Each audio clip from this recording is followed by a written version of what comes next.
हाँ तो प्यारे विद्यार्थियों, कैसे हैं आप लोग? उम्मीद करते हैं आप लोग अच्छे होंगे और आपकी तैयारी भी अच्छी चल रही होगी। आज हम लोग क्लास 10th का काव्य खंड गुरु नानक का दूसरा पद को पढ़ने जा रहे हैं, उसकी व्याख्या को देखेंगे।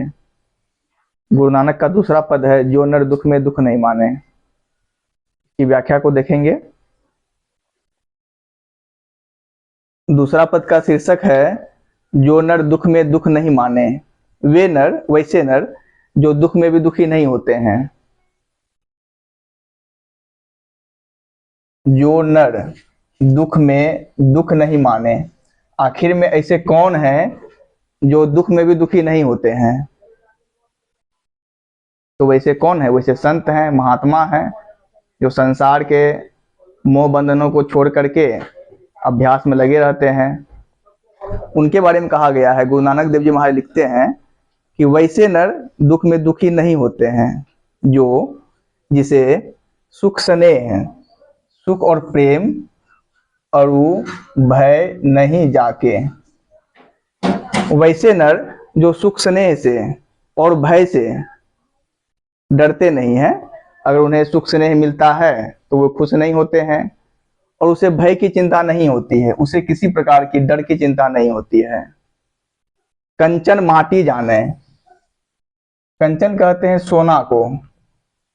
वैसे नर के लिए सोना भी मिट्टी के समान है।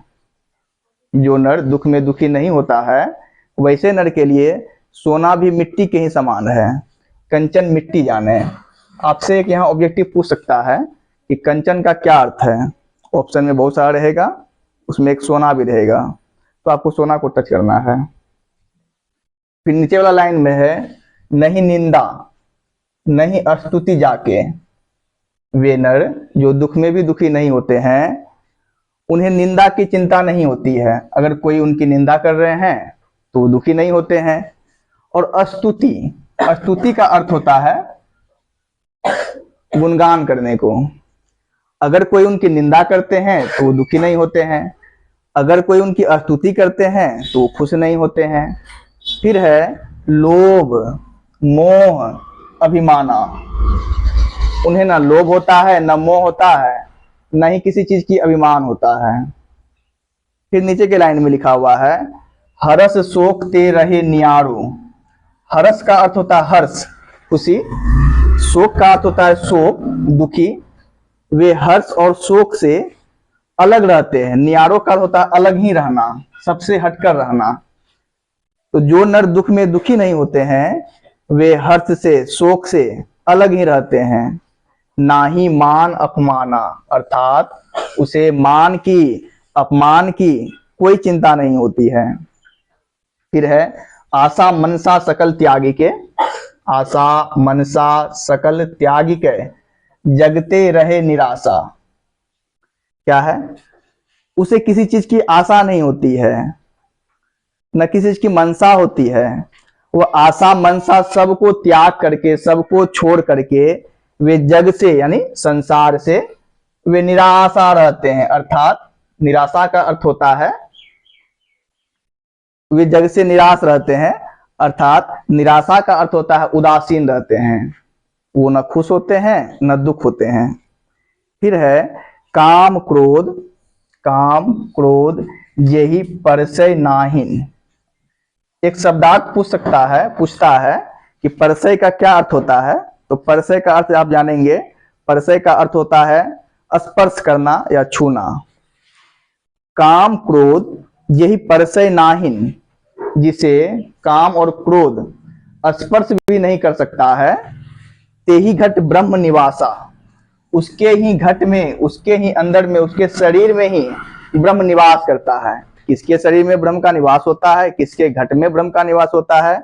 तो जिसे काम क्रोध स्पर्श नहीं कर सकता है, उसी के घट में ब्रह्म का निवास होता है। यहाँ से सब्जेक्टिव क्वेश्चन भी आता है और ऑब्जेक्टिव भी आता है कि किसके घट में ब्रह्म का निवास होता है। तो आप लिखेंगे, जिसे काम और क्रोध स्पर्श भी नहीं कर सकता है, वैसे नर के हृदय में ब्रह्म का निवास होता है। आप जानेंगे कि काम का अर्थ होता है काम वासना। फिर है गुरु कृपा जेहि नर पै किन्ही। गुरु जिस नर पर कृपा कर देते हैं, फिर वहां लिखा हुआ है 3, यह जुगति पिछानी। पिछानी का होता है पहचानना, जानना, जुगति का होता है युक्ति। गुरु कृपा जिस नर पर कर देते हैं वही इस युक्ति को पहचान सकते हैं, वही इस युक्ति को जान सकते हैं। फिर नानक जी, गुरु नानक देव जी महाराज, नानक जी अपने बारे में बताते हैं, नानक लीन भयो गोविंद सो। यह नानक, यह जो नानक है ये उस गोविंद में, यहाँ गोविंद का अर्थ हम लेंगे ईश्वर को लेंगे, परमपिता परमात्मा को लेंगे। नानक जी अपने बारे में बताते हैं कि यह जो नानक है उस परमपिता परमात्मा में, गोविंद में इस तरह से जाकर मिल गया ज्यों पानी संग पानी। जिस तरह से पानी पानी में जाकर मिल जाता है, उसी प्रकार से नानक जो है उस परमपिता परमात्मा गोविंद में जाके मिल गया। एग्जाम्पल के लिए, जैसे कोई तालाब का पानी हम ले लेंगे एक लोटा में, उसको जाके गंगा जल में डाल देंगे, फिर हम उसी लोटा में दूसरा पानी को निकालेंगे, तो उसे क्या कहा जाएगा? उसे गंगा जल कहा जाएगा। तो नानक देव जी कहते हैं कि यह जो नानक है उस गोविंद में जो जाके मिल गया, जैसे पानी के संग पानी जाके मिल जाता है, अर्थात नानक भी परमपिता परमात्मा बन गए हैं।